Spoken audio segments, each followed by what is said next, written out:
Sebelum jadi pengusaha kaya raya di Batam, Bunga Hati Idawati Pasaribu yang lahir pada 1963 adalah pedagang biasa. Sejak muda dia memulai usaha dari bawah dengan cara mangkal di Pelabuhan Tanjung Priok, Jakarta. Di sana setiap hari dari pukul 5 pagi, Idawati menjual berbagai macam dagangan kepada penumpang kapal Tampomas. Lambat laun dagangannya semakin laris. Idawati pun mengembangkan usahanya yaitu menjual pakaian. Pakaian itu tidak hanya dijual di Jakarta, tapi juga ke Sumatera dengan menggunakan kapal Tampomas. Ketika kapal Tampomas tenggelam, Idawati berganti kapal yakni Kelut yang melewati Pulau Batam. Timbul niatnya membuka usaha di sana. Dia pun berjualan di pelabuhan Sekupang Batam. Bisnis pakaiannya makin sukses. Pesanan datang dari mana-mana. Idawati bisa membangun rumah di Batam. Di sana dia tinggal bersama keluarga dan anak-anaknya sambil membuka usaha kos-kosan. Karena semakin sukses berbisnis, Idawati akhirnya mendirikan sebuah PT di Batam yang bergerak di bidang ekspor-impor. Gudangnya berlokasi di Jakarta. Idawati Pasaribu kini bukan lagi pedagang biasa. Dia sudah jadi pengusaha sukses. Dia juga memiliki ruko dan SPBU di Batam. Tidak lupa dia berderma, memberi sumbangan untuk pembangunan masjid. Warga sekitar dan pengurus masjid menawarkan masjid diberi nama Aida sesuai namanya. Tapi Idawati menolak dengan alasan dia ikhlas memberi sumbangan. Untuk menjalankan perusahaannya, Idawati menunjuk sepupunya Berton Silaban sebagai direktur. Pria berusia 30-an itu sehari-hari bertanggung jawab menjalankan perusahaan termasuk mengelola keuangan. Sebagai direktur tentu saja Berton sibuk. Terkadang harus bepergian ke Jakarta dan Medan. Dan ketika berkunjung ke Medan itulah seorang saudaranya mengenalkan Berton pada tetangganya, seorang gadis bernama Nurmala Dewi Tinambunan. Dewi seorang bidan. Dia anak sulung dari pasangan Suryani dan Lismen Tinambunan. Mereka tinggal di kawasan Deli Serdang, Sumatera Utara. Setiap berkunjung ke Medan, Berton selalu menyempatkan diri mengunjungi Dewi dan mengajak gadis itu dan adik-adiknya jalan-jalan naik mobil. Orang tua Dewi suka pada Berton, sebab pria itu baik, sering membawa hadiah setiap berkunjung. Hubungan Dewi dan Berton bertambah dekat. Dewi bahkan pernah dikenalkan ke orang tua Berton di desa Silaban, Sumatera Utara. Mungkin Dewi tidak tahu sepenuhnya latar belakang Berton. Pria itu sebenarnya sudah belasan tahun punya hubungan khusus dengan sepupunya Idawati Pasaribu. Sebenarnya Idawati sudah menikah dan memiliki anak. Suami Idawati juga pengusaha dan tinggal di Jakarta. Sedangkan Idawati tinggal di Batam menjalankan usaha ekspor-impornya. Hubungan antara Idawati dan Berton memburuk ketika kemudian wanita itu mengetahui Berton menjalin hubungan dengan Dewi. Amarahnya bertambah-tambah ketika dia tahu Berton mengambil uang perusahaan sebesar 100 juta rupiah dan mengaku memberikannya pada Dewi. Idawati minta Berton mengembalikan uang itu, namun Berton hanya mengembalikan 20 juta saja. Saat terjadi sengketa antara Berton dan Idawati, orang tua Berton segera datang ke Batam menemui anaknya, demikian juga Dewi dan keluarganya. Di sana mereka bertemu dengan Idawati. Wanita itu menegaskan pada orang tua Dewi agar menikahkan saja Dewi dengan pria lain. Nanti akan kuberi kalian emas. Begitu penawaran Idawati kepada Dewi dan keluarganya. Ketika berada di Batam, Dewi mendapatkan SMS teror dari seseorang. Ada juga orang yang mengaku suruhan Idawati mendatangi Dewi dan mengancam agar gadis itu menjauhi Berton. Hal itu kemudian dilaporkan Dewi dan keluarganya ke Polresta Barelang, Batam. Dewi dan keluarga kemudian pulang ke Sumatera Utara. Namun pada Desember 2009, setelah mendapat surat panggilan dari Polresta Barelang, Batam perihal laporan teror pada Dewi, gadis itu dan keluarganya pun datang ke Batam. Saat itu mereka bertemu dengan Idawati dan diminta membuat surat perjanjian. Isinya agar Dewi menjauhi Berton Silaban. Surat itu ditandatangani Dewi dan Idawati. Sejak saat itu Dewi tidak mau lagi berurusan dengan Berton. Dia ingin fokus pada pekerjaannya sebagai bidan. Sebagai PNS pada 2011 Dewi ditugaskan ke Nias. Di sana dia bekerja di Dinas Kesehatan Gunung Sitoli. Namun hidup Dewi ternyata tidak bisa lepas dari teror. Di Nias dia ditikam 2 kali dan dibuang ke parit oleh orang tidak dikenal. Untung saja Dewi selamat. Dia dan keluarganya yakin pelaku teror adalah orang suruhan Idawati. Wanita pengusaha itu memang sedang mencari-cari Berton. Berton sebenarnya sudah sering menggelapkan uang perusahaan, tepatnya sejak 2008. Dia sering menghilang lalu muncul lagi. Total uang perusahaan yang diambilnya sekitar 1 miliar rupiah. Nah, pada 2011, Berton menghilang lagi bersama uang perusahaan. Idawati melaporkannya pada polisi. Namun keberadaan pria itu tidak terlacak juga. Idawati curiga Dewi lah yang telah menyembunyikan Berton di suatu tempat. Hal itu bikin Idawati murka. Dan jika Idawati Pasaribu murka, akibatnya fatal.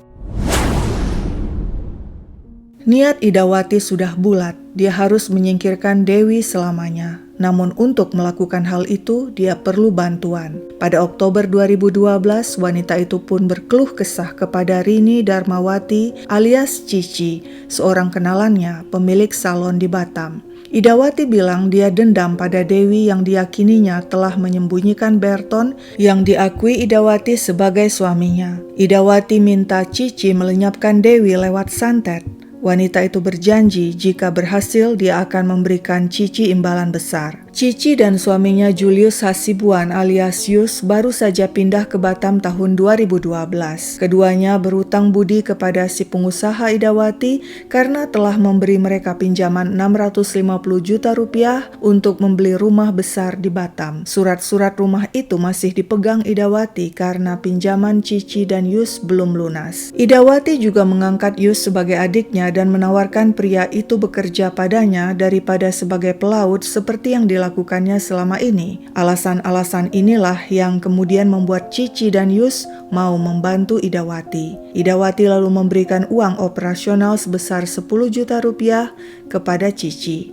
Tidak lupa wanita itu juga mengirimkan kepada Cici foto dan alamat rumah Dewi di kawasan Deli Serdang tak jauh dari Medan. Untuk melaksanakan tugas itu, Cici tampaknya juga butuh bantuan orang lain. Dia segera menghubungi sobatnya Bribka Gusnita, seorang polwan di Polda Sumatera Barat. Keduanya memutuskan bertemu di Medan. Cici menunjukkan foto Dewi kepada Gusnita. Lenyapkan dia lewat santet, katanya. Bribka Gusnita lalu menghubungi temannya Iin Dayana. Iin adalah mantan polwan di Polresta Medan. Dia dipecat karena tidak masuk kerja 250 hari. Bribka Gusnita mengajak Iin memfoto Dewi yang saat itu bekerja sebagai bidan di sebuah puskesmas. Cici, Gusnita, dan Iin kemudian pergi mencari Dewi di puskesmas Teladan di Jalan Sisingamangaraja, Medan. Tapi sial, Dewi tidak ada. Ketiga wanita itu kemudian mendatangi alamat Dewi dengan mobil. Dari jauh mereka mengintai rumah Dewi sembari menunggu Dewi keluar. Tidak lama kemudian dengan ditemani ibunya, Dewi keluar rumah. Anak dan ibu itu kemudian naik angkot. Dengan mobil, Cici, Gustina, dan Iin membuntuti angkot itu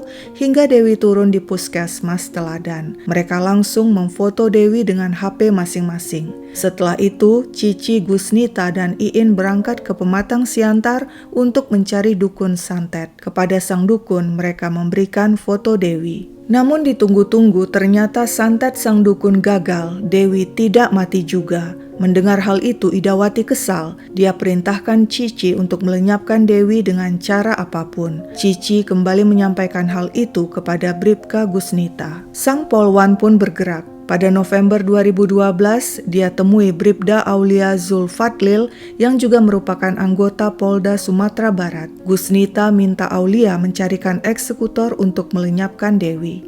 Aulia menyanggupi dan pada Desember 2012 dia menemui seorang pria pengangguran di Padang yang bernama Rizky Darmaputra alias Gope. Aulia menawarkan pekerjaan pada Gope untuk melenyapkan Dewi. Gope pun setuju. Bribda Aulia lalu menelpon Bribka Gusnita dan memberitahu dia sudah mendapatkan eksekutor. Gusnita kemudian menyuruh Aulia dan Gope berangkat ke Medan guna menemui dirinya yang sudah terlebih dulu berada di sana. Sementara itu, Cici juga menyuruh suaminya Yus untuk bergabung dengan Gusnita CS di Medan. Ketika semuanya telah berkumpul di Medan, Gusnita dan Yus menunjukkan rumah Dewi pada Aulia dan Gope. Kemudian keempat orang itu menemui seseorang untuk mendapatkan senjata berupa 2 potong kawat jari-jari sepeda motor. Kawat itu mereka runcingkan di tukang las. Nah, rencana siap dijalankan.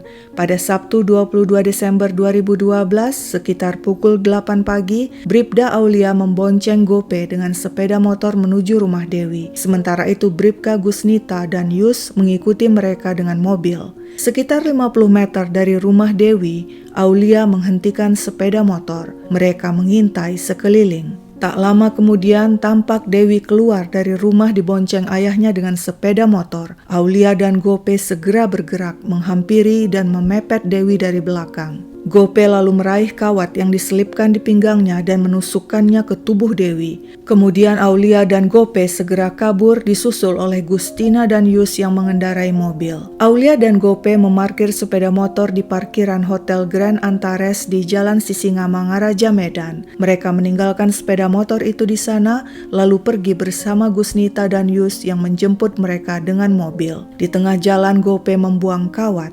Tugas selesai. Mereka pun berangkat ke Batam dengan pesawat dari Bandara Polonia, Medan. Setiba di Batam, Bribka Gusnita memperkenalkan Bribda Aulia dan Gope kepada Cici. Esok harinya, Gusnita, Aulia, dan Gope kembali ke Padang. Gusnita memberikan uang rokok sebesar Rp500.000 kepada Gope. Namun sial, mereka memperoleh kabar Dewi ternyata selamat dari serangan itu. Dia hanya dirawat di rumah sakit dan sembuh. Sungguh, tahun baru yang kelabu bagi Idawati. Rencananya melenyapkan Dewi lagi-lagi gagal. Pada 1 Januari 2013 sekitar pukul 10 pagi, pengusaha kaya raya itu segera menemui Cici. Kebetulan saat itu di rumah Cici juga ada Bribka Gusnita. Idawati kesal dan berkata pada Cici dan suaminya Yus serta Bribka Gusnita, "Kok lama kalian selesaikan? Cepat kalian selesaikan itu." Cici lalu menjawab, "Iya Kak," dan berkata pada Gusnita, "Cepat ya Gus, diselesaikan." "Iya Bu," jawab Bribka Gusnita. Aksi pun berlanjut. Pada 7 Januari 2013, Gusnita kembali menghubungi Gope. Segera kembali ke Medan dan lenyapkan Dewi. Saat itu Gope minta uang dan Gusnita mentransfer Rp4 juta. Pada 16 Januari 2013, Gope datang ke Medan dari Padang bersiap-siap melakukan eksekusi. Pria itu mengintai rumah Dewi. Begitu Dewi dan ibunya keluar rumah dan naik becak motor, Gope melayangkan sajam ke arah gadis itu. Namun Suryani, ibu Dewi, segera merangkul sang anak sehingga Dewi selamat dan hanya tangan sang ibu yang terluka. Lagi-lagi eksekusi gagal. Gope pun pulang ke Padang dan bertemu Bribka Gusnita. Pria itu lalu berkata, "Kak, kayaknya nggak bisa lagi dikerjakan. Kalau mau cepat pakai senpi saja." Bribka Gusnita menjawab, "Ya udah, ntar kakak carikan senpi." Tak lama kemudian Gusnita menghubungi Meris, abangnya yang merupakan anggota TNI AD. "Bang, saya perlu senpi rakitan jenis FN." "Untuk apa?" tanya Meris. "Untuk jaga-jaga diri aja," jawab Gusnita. "Coba nanti saya tanyakan sama teman," kata Meris. Beberapa hari kemudian Meris berkata senpinya telah tersedia, harganya Rp13 juta. Bribka Gusnita pun memerintahkan Gope menemui Meris untuk mengambil senpi. Gope juga diajari memakai senpi itu oleh Meris. Kali ini aksi tidak boleh gagal. Gope pun berangkat ke Medan dengan sepeda motor dengan membawa senpi. Pada Kamis 7 Februari 2013 sekitar pukul 12 siang, pria itu menunggu Dewi di halte di depan kampus USU dan sekitar pukul 2.15 siang dia melihat Dewi bersama ibunya menaiki angkot. Dengan sepeda motor Gope membuntuti angkot itu. Pukul 2.30 angkot berhenti. Dewi dan ibunya keluar dari angkot dan berjalan ke rumah. Tanpa mereka sadari, Gope mengikuti dari belakang. Saat Dewi membuka pagar dari jarak 3 meter, Gope mendor gadis malang itu, lalu bergegas kabur. Dewi segera dilarikan ke rumah sakit, namun gadis itu tidak bisa diselamatkan. Gope kabur ke rumah seorang teman penjual martabak bernama Asyari dan menitipkan senpi di sana. Pria itu lalu melapor ke Bribka Gusnita bahwa dia telah berhasil melaksanakan tugasnya. Gusnita segera menelpon Cici dan mengatakan eksekusi sukses. Gope pun pulang ke Padang dan menemui Gusnita yang memberinya imbalan 20 juta rupiah. Cici menyampaikan kabar gembira itu kepada Idawati Pasaribu yang saat itu berada di Jakarta. Si pengusaha minta Cici datang ke Jakarta untuk menerima pembayaran sebesar 300 juta rupiah. Sementara itu, laporan penembakan sang bidan muda Nurmala Dewi Tinambunan sampai di tangan polisi. Keluarga Dewi yakin pelakunya adalah Idawati Pasaribu yang marah pada Dewi akibat hubungannya dengan Berton Silaban, sepupu kesayangan Idawati. Selama ini Dewi sudah berkali-kali diteror dan dicelakai orang tidak dikenal, sampai-sampai orang tuanya selalu menemani Dewi kemana-mana karena khawatir pada keselamatan jiwa sang anak. Setelah melakukan investigasi menyeluruh, polisi pun meringkus 8 pelaku, yaitu Idawati Pasaribu, Rini Darmawati alias Cici, Julius Hasibuan alias Yus, Rizky Darmaputra alias Gope, Bribka Gusnita Bahtiar, Bribda Aulia Pratama Zulfadlil, Asyari, dan Iin Dayana. Kedelapan terdakwa diadili di Pengadilan Negeri Lubuk Pakam, Sumatera Utara. Namun Idawati sempat mangkir 3 kali dengan alasan sakit. Ketika pada akhirnya wanita itu hadir di persidangan, tiba-tiba pada saat yang sama terjadi hal yang sangat aneh. Belasan mahasiswa yang tergabung dalam Aliansi Peduli Keadilan melakukan unjuk rasa di luar pagar gedung Pengadilan Negeri Lubuk Pakam. Para mahasiswa itu minta hakim membebaskan Idawati. Setelah berorasi, 3 utusan mahasiswa diterima Humas Pengadilan Negeri Lubuk Pakam. Pihak Humas yang penasaran menanyakan apakah kedatangan para mahasiswa itu hanya untuk membela Idawati saja? Ketiganya menjawab, ya. Lalu pihak Humas kembali bertanya, apakah mereka tahu berapa jumlah terdakwa? Ketiga mahasiswa itu menjawab, tidak tahu. Pada akhirnya para mahasiswa pendemo yang sebenarnya tidak tahu apa-apa tentang kasus itu pun bubar. Pengadilan Negeri Lubuk Pakam menjatuhkan vonis sebagai berikut. Gope, si eksekutor, divonis 20 tahun penjara. Oknum Bribka Gusnita, 17 tahun.